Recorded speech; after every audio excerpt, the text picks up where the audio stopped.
Alors, je m'appelle Charles-Maxence Laillé, je suis journaliste, je réside à Orléans depuis un an et je suis à l'origine d'une revue qui s'appelle Orbs, l'autre planète, et nous avons décidé avec l'équipe de la revue de lancer un congrès en quelque sorte Nouvelle Science, Nouvelle Conscience, qui se passera à Orléans le 15 novembre 2014 et qui s'appelle donc le congrès Orbs, qui traite des nouvelles dimensions de l'univers.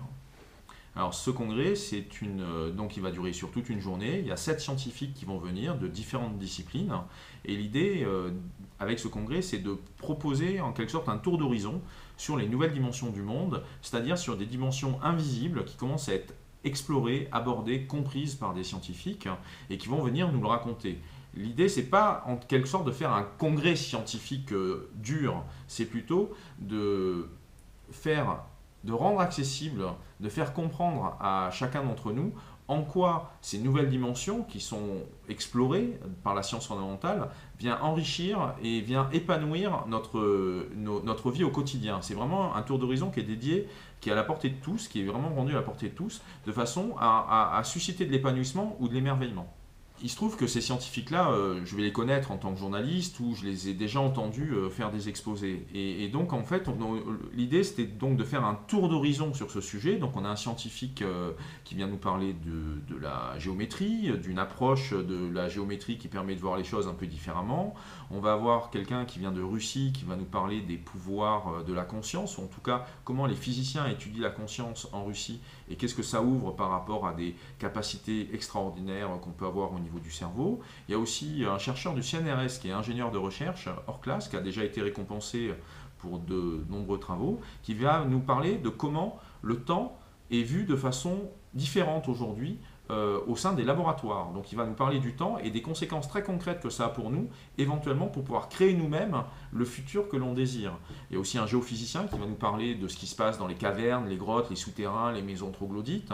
On a un musicien qui va venir aussi nous présenter en quoi le son, la musique a une influence sur notre santé et comment le corps humain lui-même est une sorte d'instrument de musique de grand orchestre qui rayonne comme ça des ondes acoustiques. C'est un peu une fête de la science, oui. L'idée, c'est vraiment de célébrer comme ça, dans cette journée particulière, des choses dont on n'entend pas forcément parler, et pourtant elles existent. Elles ont fait l'objet de publications scientifiques, ça a pu faire l'objet de congrès, de travaux, dans des cénacles, dans des cercles un peu érudits, spécialisés, mais confidentiels. Et là, l'idée, c'est que cette connaissance de ce qui se passe un peu discrètement, un peu partout à travers le monde, parce qu'on a des gens qui viennent... On a quelqu'un qui va venir de Suisse, quelqu'un qui vient de Russie, quelqu'un qui vient du Maroc. Donc un peu ces travaux de recherche un petit peu dans toutes les directions, de les rassembler dans une seule et même journée et de relier les connaissances ensemble et surtout d'offrir un tour d'horizon complet aux personnes qui vont assister à la journée. On va avoir aussi, dans le cadre de cette journée, des petits films artistiques qui vont venir donner des respirations ou faire ressentir aussi le monde dans ses dimensions, on va dire, esthétiques ou fondées sur la beauté. On a un repas bio, va y avoir de l'eau également plutôt bonne pour la santé. Enfin, l'idée, c'est vraiment de proposer une journée entière d'expérience pour entrer en quelque sorte avec le sourire dans l'autre planète. Nous, ce qu'on souhaite vraiment, c'est partager avec le sourire ces nouvelles compréhensions du monde.